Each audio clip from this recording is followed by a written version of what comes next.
He is the president of baseball operations of the Philadelphia Phillies, Dave Dombrowski. Good morning, Dave. Good morning.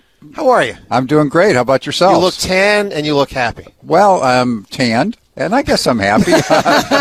but this is the week of decisions, so I mean we're in a different spot. You kind of go along all spring, and so there'll be a lot of tough choices this coming week. We have a meeting, in fact, today. And so, I'm tanned because you're out every single day watching baseball. You can't help it, but be in a position where, okay, now we're down to the nitty-gritty. Is there stress that comes with that element? I mean, not just stress. Is it difficult for you to inform a player he does not make the team? Yes. And do you inform that, or is that Rob Thompson's job to have that direct conversation, or do you do it together? Well, we do it together, and with the players, if it's an optional assignment, unless there's some real complicated rules, Rob Thompson will have that conversation, and I'll be there. Sam Fuld will be there. And we usually have the positional coach there, too. So if it's a pitcher, Caleb Cotham will be there, hitter, infielder, let's say Bobby Dickerson, outfielder Paco Figueroa. So we're all in there together and talk to the player. But, yeah, that's you never cherish those conversations. Some of them are real easy because the guy knows he's going down. Yeah, those are simple. Like, good luck at AAA. We'll thank you for what you have done for us. And then there's others that guys are not real happy, and so I've had yelling and screaming and all of those type of things. That just comes with it once in a while. But I don't consider it per se. It's not like a stressful situation. It's part of the responsibility, but it's not one of the better parts of the responsibilities. Yeah. Dave Dombrowski here. Dave, you have embarked on many seasons as a leader of a club, baseball operations. What is your mindset with this team this year, 9 days from opening day? Your mindset as you embark on the next 6, and obviously you hope 7 months. Well, we have a good club. We have a very good club. That's apparent. I don't think that there's any question about that. Like any year, and you can't spend too much time worrying about this because you'll never make it through the day. You're always concerned about injuries. You don't want to get the wrong guys hurt. And so if all of a sudden you lose your stars, those are difficult to replace. But again, every general manager, president of baseball operations are sitting in that same spot, so you just go about it. But we have a really good, deep team. I like our club a lot. I think it's a club that has the combination of some veteran winning players that know how to win, been through a lot, and some younger players that continue to develop, a la Marsh and Bohm and Stott, and some young guys just breaking in, like the Rojas's and the Sanchez's and the Kirkerings. So it's a real good blend of those guys, and they know one another. They're tough. But we have to go out and do it. You can talk all you want, but you have to go out there and you have to perform, and I think that we will. How likely is it Pache wins the center field competition with the way he's played? That is a great question, and I cannot even answer that as we sit. That is one of those that believe me, we'll spend a lot of time talking about that question in a meeting starting today and tomorrow. It's been unusual. A lot of times you'd have better feel of what's going on. I mean, I have a pulse of what's going on. But we had we were ravished by the flu here. We had 20 guys down at times here. So, and it's over about a 10, 12-day period, which in spring training is quite a long time. So it's delayed some of the thought processes that we've had and the meetings that we had. So as guys gotten better, then we had the across-the-state trip, which breaks your club up Friday and Saturday. We had a split squad yesterday. So we have 56 players in camp at this time, and that's a lot with a week to go. So we have to get from 56 to 26. Some of them will be easy. There's some easy decisions, and there's also some people that are on the injured list that we'll have to make official. But there's going to be some heavy conversations on who's the last couple guys on the team, who's the last couple guys in the bullpen, and how we go about doing that. So I've heard you talk about saving the powder a little bit, but we got the news. Blake Snell has signed. Jordan Montgomery is still out there. The rotation looks set, but what would it take for you to consider pulling the trigger on a Jordan Montgomery? Well, I think we're really comfortable where we are right now. It's just a situation. I mean, as great an ownership group we have led by John Middleton, and he will give you about anything that you ask. Yeah. I mean, you still have to realize there's some fiscal responsibility when you're in my spot. So you want to try to put them in not too difficult a position. And when you look at where we are and what we've tried to do, the reality is that's why when I say our starting pitching, if it stays healthy, it's really good. And we like Spencer Turnbull. He's been out there now. He's healthy. He's coming back. He was a good big league pitcher, so he gives us some depth there. We signed some other depth guys that if we need somebody to come up and pitch a game out of the bullpen, that will be good. And we do have a young developing starter like a Mick Abel, who's, I don't think, very far away, actually. He's really coming on, and he's going to be a good pitcher. And, of course, as we go in the future, in 25, we'll talk about Andrew Painter. But for this year, he will not help us. But all of a sudden, you have to be in a position where I think that you're trying to win now. You're trying to get that responsibility of doing that. But you're also looking at trying to put all those pieces together. So I think we're comfortable where we are from a starting pitching perspective. Dave Dombrowski here. I'm Just sorry, a second. go ahead. You mentioned Abel and Painter. What about Griff McGarry? Do you expect that he'll contribute this season? I think he will, but I think at this point, we're looking at more of him in the bullpen right now. We've made that move to put him back there. We think that the part of he's got great stuff. His stuff is not the issue. The issue is throwing strikes. And so what we've determined with him is rather than him worry about pacing himself for 3, 4, 5, 7 innings and worrying about throwing strikes, let's just go in there for an inning and let it go. And when he comes in for an inning and lets it go, a la Craig Kimbrell, we think we're in a better position with him, and I think it makes him feel more comfortable. So I don't look him as really starting pitch in depth. Can't say it won't change in the future. We picked up a young guy in a trade before the 40-man roster was filled by the name of Michael Mercado from the Tampa Bay Club. We like him a great deal, too. We'll stretch him out a little bit more, but he's in the upper 90s with good breaking stuff. So, and he'll be a AAA for us. 94 WIP HD1 Philadelphia as we broadcast today away from the Tasty Cake studio down in Clearwater, home of Phillies spring training baseball. Our coverage today brought to you by Surfside, proud partner of the Philadelphia Phillies. We've got the boss of the Phils right behind John Middleton, the president of baseball operations, Dave Dombrowski, with us. Dave, one thing about the pitching staff that's baffled me for some time, because it's an excellent staff, and Ranger's a heck of a pitcher, is that he just doesn't go as deep in games as Wheeler and Nola. And I don't think anyone would say he's as good, but he's pretty darn good. What is the why for that, and what is the step Ranger needs to take, for instance, when a playoff game happens? Instead of going 3 1/3 or 3 2/3, he gets the 6 or the 7 that Wheeler and Nola, pretty consistently get it. Well, we're looking for him to do that too. I mean, really is what it comes down to. I think part of Rangers' situation, and he is a really good pitcher, and he's pitched well in the postseason. As you know, he's had one of the best records in the history of the game in postseason for the number of games he's pitched.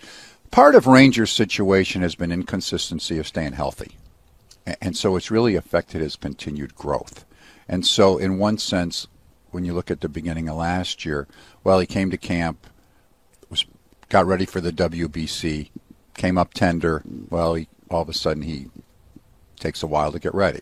So he's in a position where he needs to stay that consistent, go out there every 5, 6 days, pitches 5, 6, 7 innings.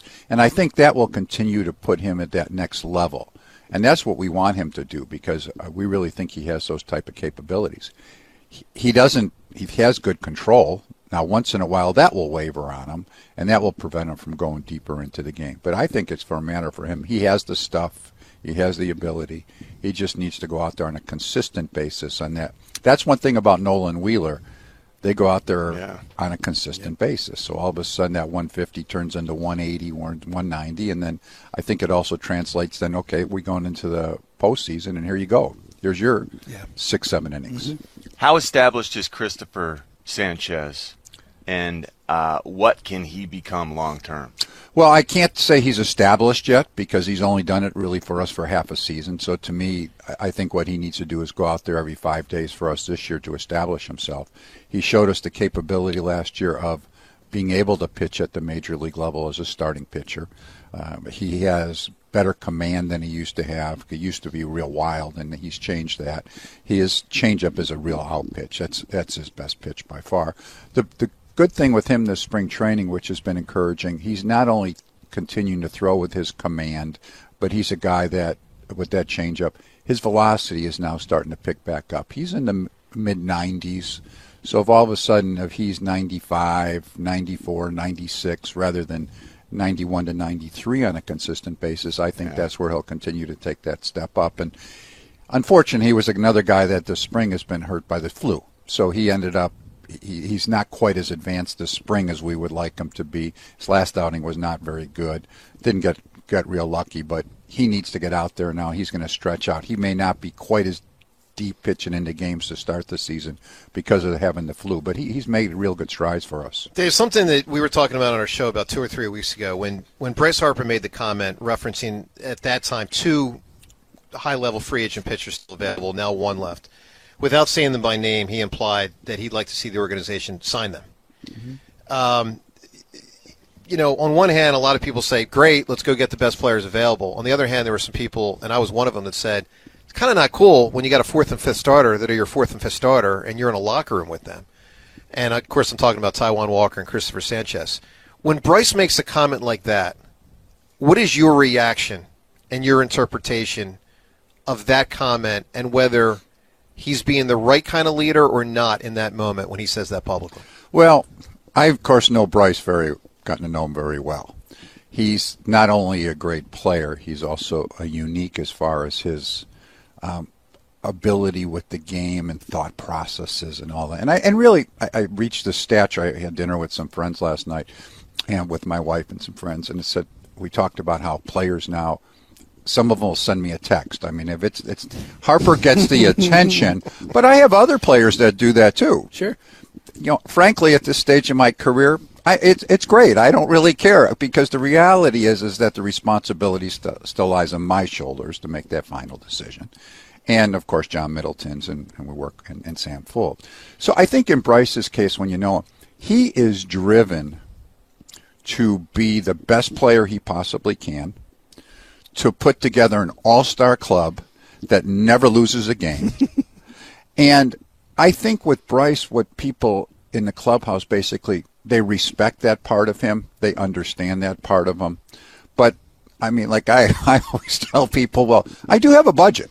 I mean, and we have a great owner, it's a high right? Budget. Yeah, it's a very high budget. But it is a budget. That's right. That's right. Yeah. So, and it's my son at a young age, and I don't mean to compare that, would say, and I've told a story, and people, well, why don't you, Dad? He was about 10 years old. And he says to me, we played the Cardinals, and Tony La Russa was a good friend of mine. We were on the field before the game. And Tony says, oh, Landon, why don't you meet Albert Pujols? And Landon shook his hand and got his picture taken with him. It was really great. He still has it up in his room. And he says, Dad, why don't we trade for Albert Pujols? And I said, that's a great idea. I said, do you have an idea? He says, well, why don't we trade Ramon Santiago, who was our utility player for him at the time? And I said, Landon, if you can make that trade, you don't even need to call me. Just go ahead and make it. So I appreciate the thought processes in that regard, but it's just a different level of responsibility that you have. And I think that our players in the clubhouse, they don't take it at all personally. They don't take it as he's not saying something good about me. It's more like, well, sure. I mean, you got a couple of the best pitchers in the game of baseball. Fantastic. And he's not thinking of that ramifications, and I don't think that anybody in the clubhouse takes it personally when he says You ever that. say to him, hey, big guy, I got it. Well, it's or put it another way, do you ever want to say that to him and choose not to? Well, yes. Yeah, we have. And at times he will say to me, and I have a great deal of respect for him. Bryce is very knowledgeable about the game of baseball. Mm-hmm. He is very knowledgeable. He'll say, if you think I'm overstepping my bounds, please tell me. I like that. That's interesting. That's really great. Wow. Yeah. I love that. Yeah. So, yes, he has made that comment to me, and I said, I'll gladly say something to you if I think you've gone too far. Has that happened? Not really. No, because he does it to me in a way in which he'll send me a text. Hey, what do you think about this? Yeah. Great. I mean, for example, we were talking about, and I know it came out, we had been talking to Whit Merrifields about his situation of signing with us, right? And looking for more money than we wanted, a longer-term contract. I was going nowhere at that particular point, and we were talking about different people. And I actually asked a couple of our guys about an extra player that was out there. And Bryce says, well, what about Whit Merrifield? He didn't even know we were talking to Whit. I says, well, I love Whit Merrifield, but XYZ. He says, well, would you mind if I reach out to him? I said, no, I have no, that'd be great. I said, don't make him any promises, because I can't give him any promises at this point. But no, I'd be happy if you did that. And it makes a big difference when a Bryce Harper or JT Realmuto or Kyle Schwarber or Trey Turner or Zach, I mean, it shows how we're all in this together. Sure. And again, I don't feel that they've ever disrespected I'm open-minded it. And perhaps if I was 30 and just starting in the job, it'd be like, I'm not so sure, about how I feel about that. But the reality is you've been through it enough. You say, okay, it's part of the process. And I don't mean this as sounding a negative, but Bryce Harper's probably going to be here longer than me, right? You probably will be. Yeah. So he should feel comfortable with what's going on in that regard. So he's a great player. He's a great leader. And shoot, I couldn't think of anybody I'd rather have up at the plate in a big spot for him. Yeah. So. Dave Dombrowski, or Dave, so that's sort of you managing down. Let's talk about managing up. So John Middleton, as we talked about, it gives you an unbelievable budget. I'm curious, we know how competitive he is, or at least we have a sense of how competitive he is. Does he ever George Steinbrenner you? We field thousands of calls on an annual basis, and when the season ended, I skewed much more toward the positive of what you guys had accomplished last year. But we had a lot of callers very, very, very angry that you lost at the end of last year. Mm-hmm. Very angry. And I'm curious, does your boss, George Steinbrenner, you and put pressure on you like, yeah, it was good, but we didn't win it all. Go win it all, guy. Like, does he give you that? No, not really. I mean, I know he wants to win and win it all as I do, and we all want to do that.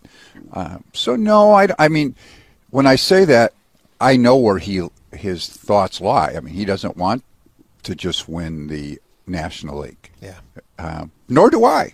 Mm-hmm. So I think in some senses, I mean, we're very similar in that regard. I mean, believe me, I've been in the World Series 5 times, right? Feel a lot better when we've won 2 and lost 3. It's a whole different feeling. Yeah. In reality, it is. It's a whole different spot. And you win your we have not won the division the last couple of years. Won the division plenty of times. Been in the postseason plenty of times. There's no feeling like winning it all. So no, he doesn't. Now one thing he will do is challenge to make sure we're putting the best club on the field. So if we're signing Trey Turner, let's just say a year ago, and I'm looking where the dollars are going, and I'm feeling maybe a little uncomfortable as where they're going. John is like, do you really like the guy? I says, yeah, I think he's a tremendous player. I'm not sure about years 10, 11 down the road, or 9, 10, 11.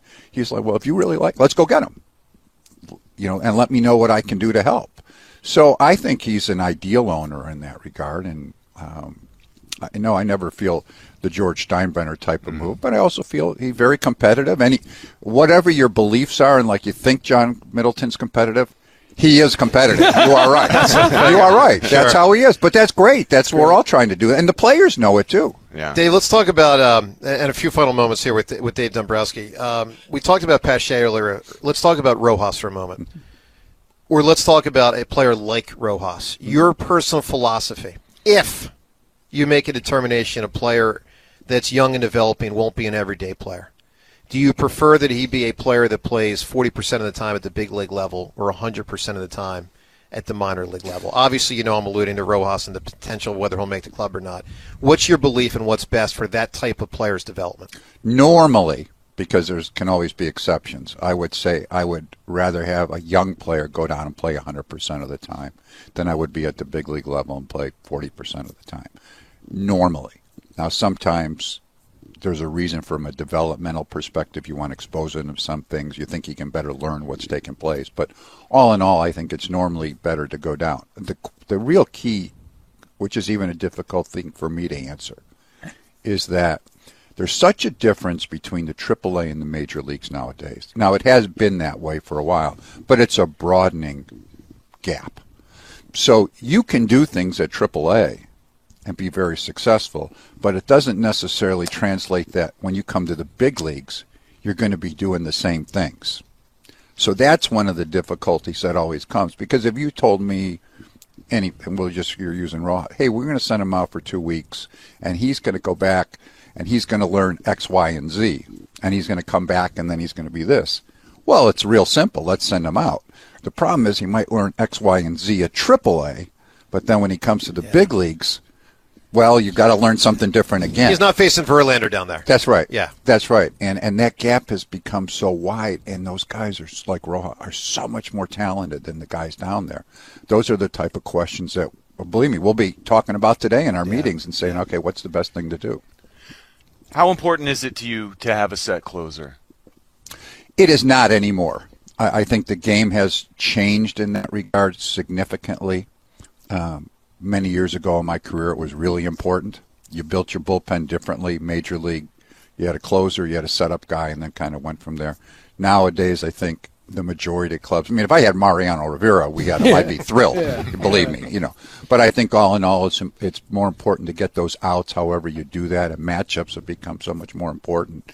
And I think it's more important to have a club like ours where, again, take Rivera, but you can close with Alvarado, you can close with Soto, you can close with Strom, you can close with Sir Anthony, you can close with Hoffman, and eventually I think close with Kerkering. And they all have the capabilities to do that, and you're better off with a deeper bullpen like that than you are having that one-set guy.